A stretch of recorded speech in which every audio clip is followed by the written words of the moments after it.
welcome to Say Auto. Let's go up to the barn garage and see what Victor's into today. Sane Auto produces DIY auto repair videos and tool reviews.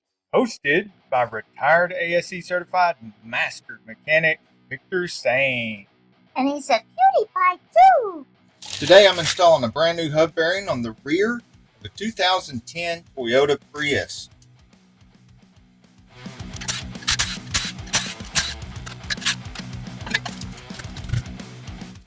Now we're going to need 14 millimeter.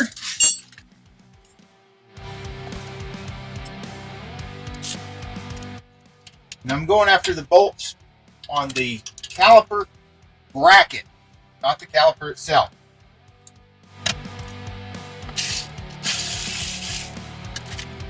Although the Ryobi P344 is not powerful enough to break that loose on its own, you see I just got a grip on it and pushed it up with my hand, broke it loose. Cannot get to that with the swivel socket. Wrench to get in there.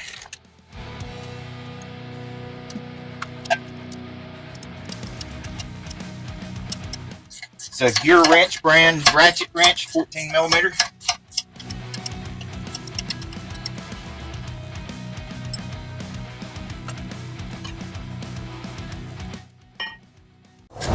It's a 6.9/16 Craftsman.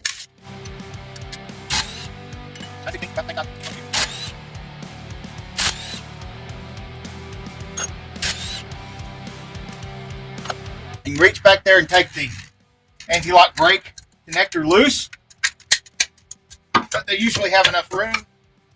Pull it out a little bit, turn it over, and get to the release. Push that release in. See it pop up right there when I push it in. Disconnect it that way. Drag it. Make sure this surface is really clean.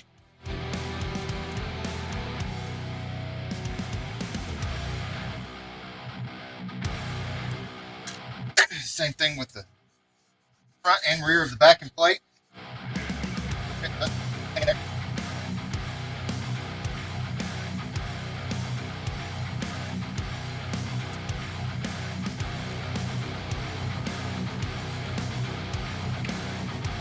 Be careful not to drop this because it's plastic back here and you break this plastic sensor.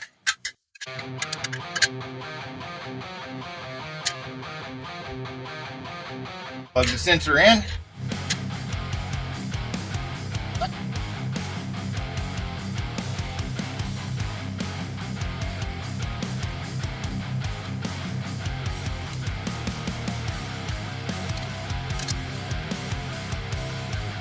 Do not like to tighten the bolts, any of the bolts, all the way down until I have all of the bolts in the set installed.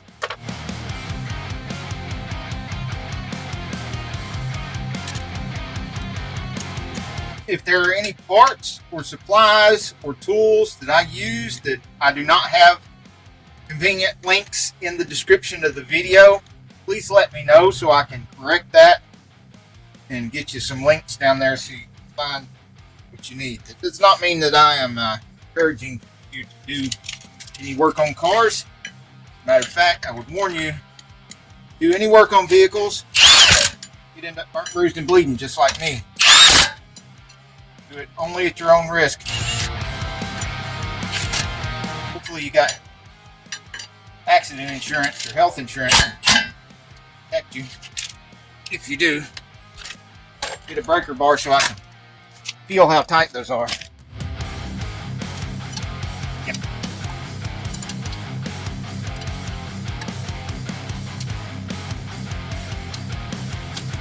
There's some 100 grit sandpaper.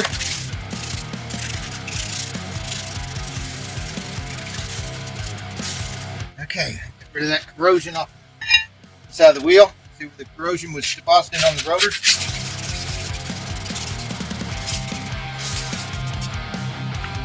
Just a little bit of dust in there. I'm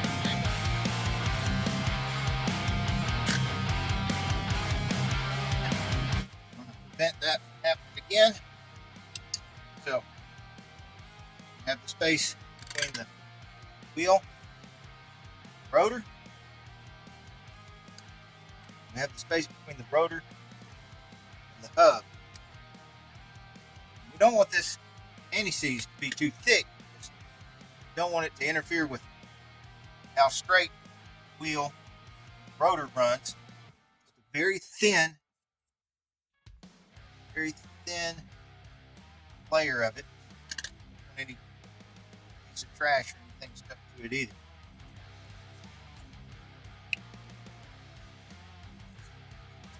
Right. Get on the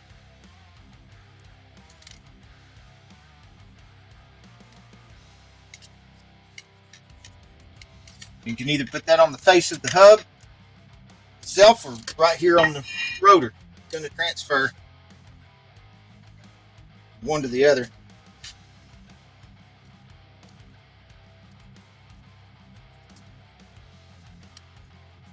Don't want to get any of it on the surface of the rotor where the pads go. None at all.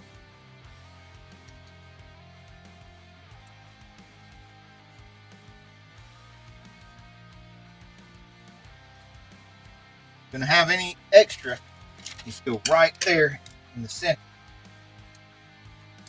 Most likely to get rusted onto the hub. Not so much here in the South. We don't really have that much of a problem. This is a good habit because you never know where the car you're working on is going to end up. If it ends up on a coastal town or up north, they have a lot of rust problems there. And somebody ends up with the car over there, you don't want them to end up with a bunch of problems just because you don't have those problems around here. Tiny little bit of threads. Don't want anybody having a stud broke off. Especially don't want anybody to end up with a lug nut seized, having trouble with it if they're trying to change the tire on the side of a busy freeway.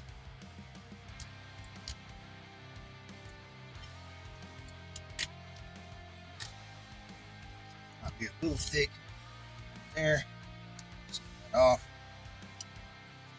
Around again. Nice, very thin layer. Alright, now we can get that on here. Speaking of lug nuts,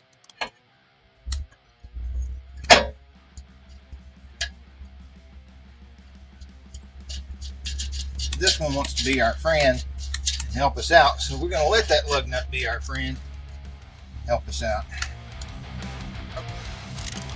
Oh.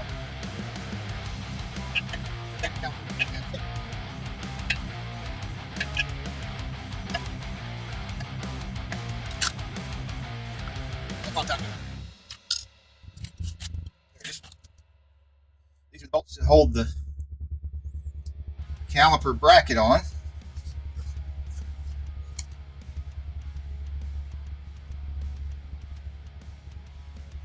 Just a little dab of Loctite. Dab of Loctite. It'll spread around the threads as I run them in.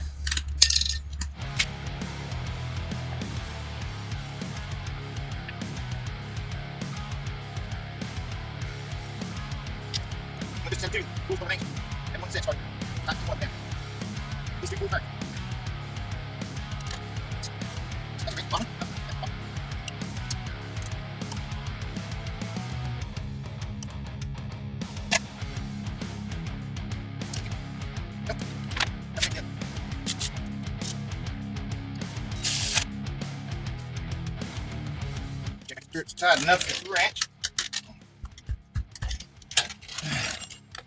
Now, anytime you do any brakes or hub bearings or anything like that, I like to double check, actually physically stick my pinky in there, run it around between the backing plate and the rotor.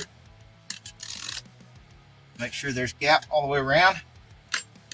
That backing plate touching that rotor will make a hell of a loud noise. Awful noise. Sounds like it's chewing the rotor to pieces.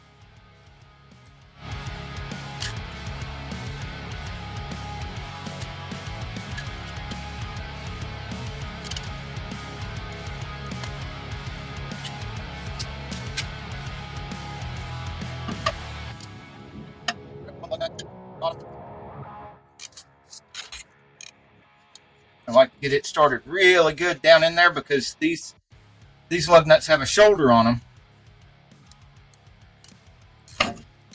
And if it's not in there good when you hit it with the air gun, you could damage the wheel. Okay, that's the way down here. As the added benefit of once it's way down in there, it's a lot easier to do the rest of the lug nuts.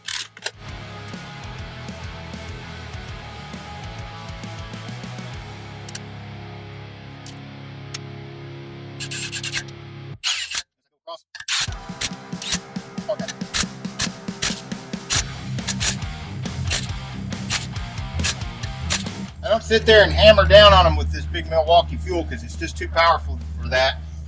You could break a lug stud off. Hey, if you like this video, we got a whole lot more. We got tool reviews, we've got repair videos, we've got show car videos, hot rods, mod rods, you name it. If it's got wheels on it and an engine, it's probably on this channel.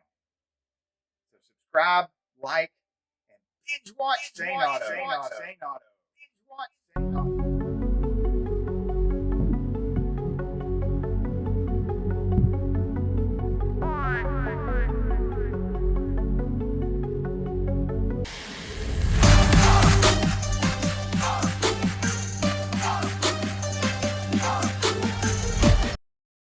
November 21st, 2022. This is the blue 2010 Prius, 395,361 miles. Just completed both rear hub bearings. And previously this week, did rear brakes with both new rotors and ceramic pads. Front brakes with both new rotors and ceramic pads. Currently, she's averaging 42.4 miles per gallon with over 1,000 miles on the trip meter.